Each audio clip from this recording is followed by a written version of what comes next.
Oi pessoal, tudo bem? Como é que vocês estão? Espero que bem. Chegamos ao 12º episódio da série Me Ajuda.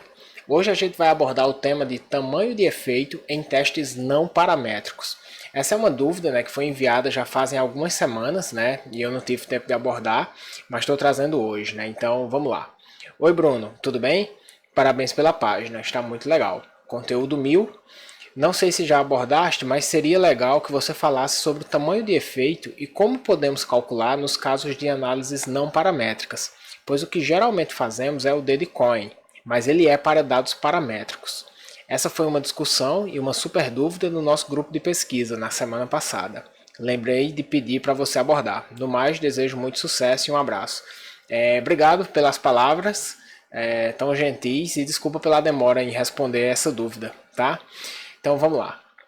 Seguinte, pessoal, para responder essa dúvida, eu vou mostrar para vocês, como se calcula o tamanho de efeito de 4 diferentes testes não paramétricos, tá?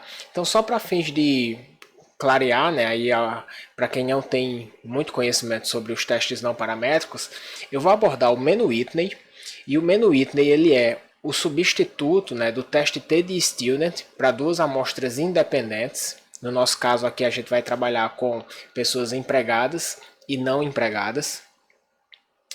Depois a gente vai abordar o Kruskal-Wallis, e o Kruskal-Wallis ele é o substituto da ANOVA, a análise de variância, para quando você tem mais de 3 ou mais grupos, independentes. No nosso exemplo, a gente vai trabalhar com pessoas que têm diferentes estados civis. Depois vem os dados de medidas repetidas, Então a gente tem aqui, o Wilcoxon Signed Rank, que ele substitui o teste T de amostras dependentes. Então quando você tem uma pesquisa com dois tempos distintos, T1 e T2, no nosso caso a gente vai trabalhar com dados de uma pesquisa de intervenção com sentido de vida, mensurado antes e após a intervenção. E depois a gente vai abordar o tamanho de efeito para a ANOVA de Friedman. E a ANOVA de Friedman ele é o substituto da análise de variância de medidas repetidas, que é uma pesquisa longitudinal quando você tem 3 ou mais tempos. Então, por exemplo, um pré-teste, um pós-teste e um follow-up. Beleza? Então, só para deixar mais claro, os dois primeiros exemplos vão ser de grupos independentes, pesquisas transversais, enquanto os dois últimos exemplos vão ser de medidas repetidas, tá? Pesquisas longitudinais. Então vamos lá, pessoal. Bem, no nosso exemplo, no nosso primeiro exemplo aqui, que é o Menu Whitney, a gente vai trabalhar com a avaliação dos níveis de felicidade subjetiva entre dois grupos, pessoas que trabalham e pessoas que não trabalham. A ideia não é mostrar para vocês como se realiza esses testes não paramétricos, mas sim como se calcula o tamanho de efeito deles. Então, assim, quando você realiza o teste não paramétrico, o Menu Whitney, você vai receber um output do SPSS mais ou menos parecido com esse, possivelmente igual a esse, dependendo da sua versão. Bem, o que você precisa saber para calcular o tamanho de efeito é que o tamanho de efeito do Menu Whitney e de vários testes não paramétricos, como vocês vão ver, ele é calculado a partir do Z dividido pela raiz de n, tá? É só isso, z dividido pela raiz de n. E veja que você já tem aqui, o z, então menos 4,24, dividido pela raiz do número total de participantes, que é 590, tá? Então, no nosso caso aqui, a gente vai ter 4.24, 4.242, dividido por 24,29. 24,29 é a raiz de 590, beleza? E aí vejam, pessoal, que o nosso tamanho de efeito aqui ele deu um valor de menos 0,17. Veja que esse valor negativo aqui ele só se dá por causa do sinal do valor de z. E esse sinal negativo aqui do valor de Z, ele acontece porque o grupo 2, pessoas que não trabalham, eles têm um score, um somatório de rank, que é uma estatística específica dos testes não paramétricos, menor do que a do grupo 1, por isso que o score Z é negativo. Para interpretar o tamanho de efeito, o sinal é indiferente, tá? O que você vai precisar realmente saber, na verdade, é como você interpreta o valor bruto, né? Então, o valor de 0,17. Bem, os pontos de corte para você interpretar tamanho de efeito em testes não paramétricos, eles são muito similares aos pontos de corte sugeridos pelo Cohen, né? Então, a gente tem, né, no livro do Cohen os seguintes valores, né? Valor nulo ou irrisório, né? Entre 0 e 0,10.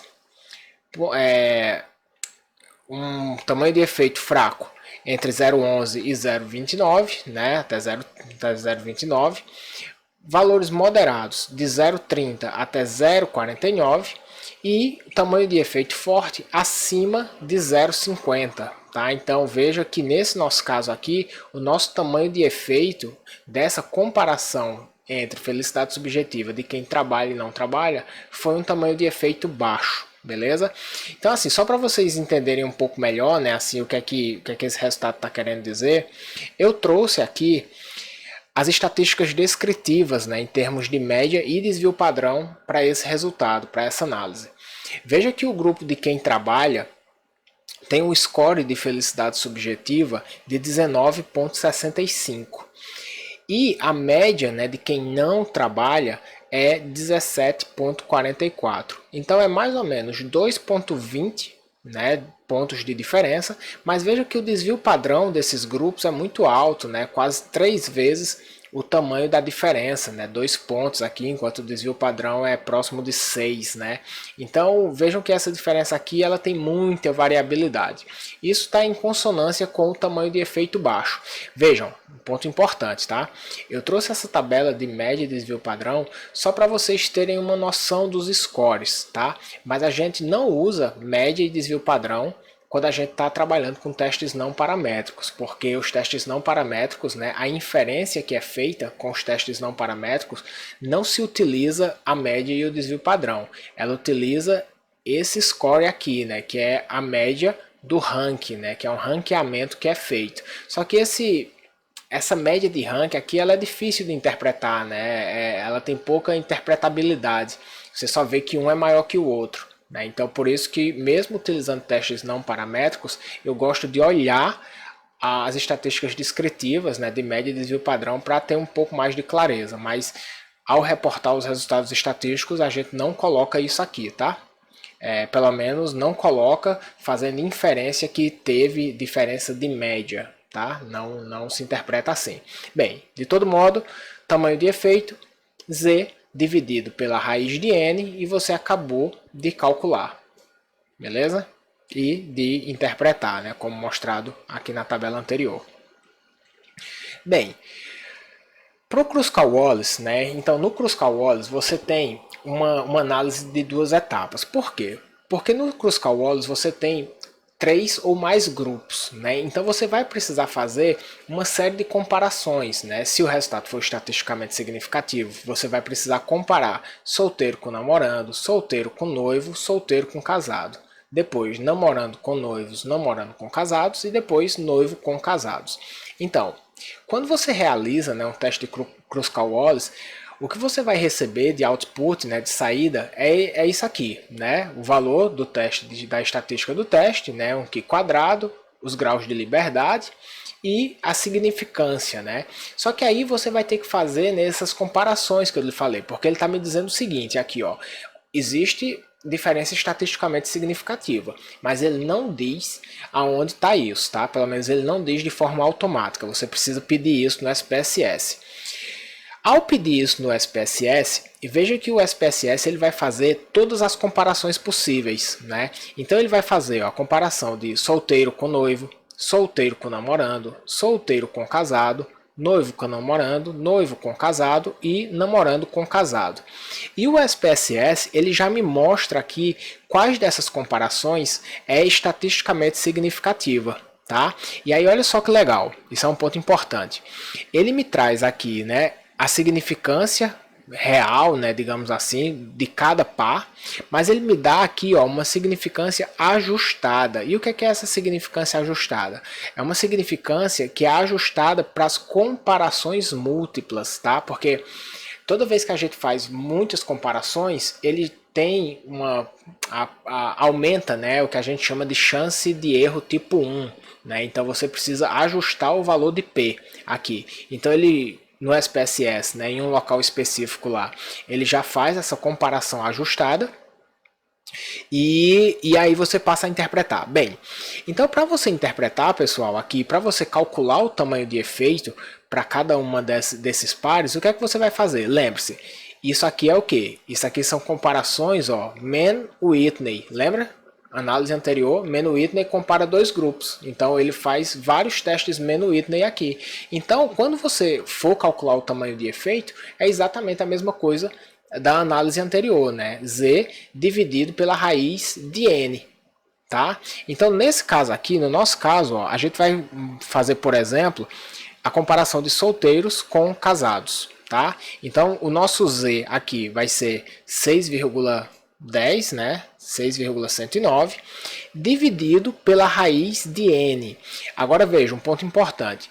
Esse N aqui não é o N da amostra total, é o N do somatório dos dois grupos, tá? Que é, no nosso caso aqui, solteiro e casado, salvo engano, a gente tem 419 pessoas, tá? Então, Z dividido pela raiz de 419. Então, vai dar 6,109 dividido por 20,47. E aí ele está me dizendo, né, que esse tamanho de efeito aqui é 0,30, né? Já começou a chegar ali no ponto de corte que se sugere que é moderado, né, de 0,30 a 0,49.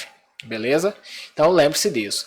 Para Kruskal-Wallis, você vai precisar encontrar as comparações par a par, quais delas são significativas, ajustando pelo erro tipo 1, tá? Então, o que for significativo aqui, você faz os tamanhos de efeito, você calcula os tamanhos de efeito.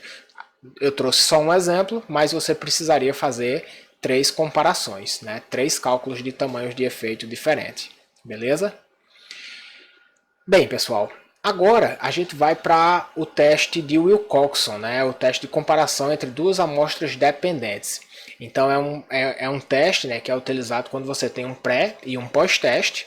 Né? E no nosso exemplo aqui a gente vai trabalhar com scores de sentido de vida, né? Que é uma variável que eu trabalho, que eu gosto muito. Então no nosso caso aqui, pessoal, quando a gente faz um teste de Wilcoxon, você vai ter, né, um resultado igual a esse aqui, tá? Veja que ele vai trazer algumas informações entre os postos, né, positivos e negativos, né, o ranqueamento positivo e negativo. Positivo e negativo é assim, ó. T2 foi maior que T1, vai receber um posto positivo. T1 foi maior do que T2, vai receber um posto negativo. Essa lógica, né, de positivo e negativo, ela é referente ao sinal, né? Quem foi maior do que quem. E ele também vai me dizer, né, quantos casos tiveram scores empatados, né, que são os tais. Mas beleza, o que é que importa aqui no final das contas? A mesma coisa, pessoal, que é o seguinte, ó, Z. Lembra? Então beleza, então vamos lá. Tamanho de efeito, também para o teste de Wilcoxon, né, de Zeiger-Rank, é Z dividido pela raiz de N. Tá? Então, no nosso caso aqui, a gente vai ter, ó, menos 15,80 dividido pela raiz de 590, 24,29. E aí, ó, ele já me traz aqui um tamanho de efeito de 0,65. Eu não sei se vocês lembram, se não lembrarem, volta o vídeo lá no comecinho, nos pontos de corte do Dedecoin, a partir de 0,50 já é uma diferença forte, tá? Já é um tamanho de efeito forte. Então aqui a gente está dizendo que entre pré e pós-teste, na intervenção de sentido de vida, a gente tem uma diferença estatisticamente significativa e com um tamanho de efeito bastante elevado, beleza? Só para vocês terem uma ideia, né, como eu já falei aqui das estatísticas descritivas de média e desvio padrão, vejam que para T2, né, que é após a intervenção, os scores de sentido de vida quase dobraram, tá? 23,74, enquanto que antes da intervenção era 12,04, né? Então são 11,70 pontos de diferença, né, entre os dois tempos. Então, tamanho de efeito elevado. E por fim, pessoal, a gente tem a ANOVA de Friedman, né? Quando a gente tem três tempos, né? Então você tem um pré-teste, um pós-teste e um follow-up, por exemplo, né? Então no nosso caso aqui, né, o nosso exemplo é sentido de vida mensurado antes e após a intervenção e 6 meses depois no follow-up. Bem, quando você faz a ANOVA de Friedman, você vai ter uma saída bem parecida com essa. E é a mesma lógica, né, do Kruskal-Wallis. Você tem um resultado geral aqui dizendo se a diferença entre esses três tempos é estatisticamente significativa ou não, né? Só que, mais uma vez, não se diz para quais tempos. Não se diz se é T1 com T2, T1 com T3 ou T2 com T3. Então, pessoal, você vai precisar fazer exatamente aquele mesmo procedimento do Kruskal-Wallis, que é o quê? As comparações par a par. Para a ANOVA de Friedman, as comparações par a par elas são feitas por meio do Wilcoxon, né? O Wilcoxon Signed Rank, que é o teste que eu acabei de mostrar para vocês, para quando a gente tem dois tempos. Então vejam, né, que aqui é exatamente a mesma coisa. T1 com T2, T1 com T3, T2 com T3. Uma saída igual, né, a do Kruskal-Wallis. Aqui a gente tem a significância ajustada, né? Então aqui dizendo que todos os três tempos são estatisticamente diferentes entre si. E aqui a gente tem, né, o teste padronizado, né, a estatística do teste padronizado.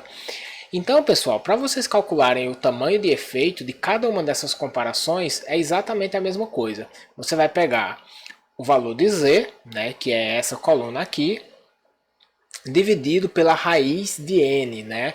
A raiz de N, né, aqui é, no caso, raiz de 590, que é a nossa amostra para cada um desses três tempos, beleza? Então, no nosso exemplo aqui, a gente vai comparar o T1 com o T3. Então, o Z vai ser aqui, ó, 25,83 dividido por 24,29, que é a raiz de 590. E vejam que aqui, né, o nosso tamanho de efeito foi 1,06. Ponto importante. Tamanho de efeito, ele pode passar de 1. Na real, ele vai de menos infinito até mais infinito, tá? Na interpretação de Cohen, acima de 0,50 já é um tamanho de efeito forte. Então, bem, pessoal, só para vocês entenderem aqui, né? Tamanho de efeito aqui bastante elevado. E se a gente olha, né, a média de cada um desses três tempos aqui, a gente tem, né, T1 12,04, T2 23,74 e no follow-up 26,81. Então aqui a gente tem uma diferença que sai, né, do score 12,04 até 26,81. Então vejam que é uma diferença de scores muito elevada. Lembrando que, né, mais uma vez, estatísticas de média e de desvio padrão é apenas para você saber o que é que está acontecendo, né, com os scores das suas variáveis, mas elas não são utilizadas para significância nos testes não paramétricos, né? Os testes não paramétricos vão sempre trabalhar aqui com o mean rank, beleza?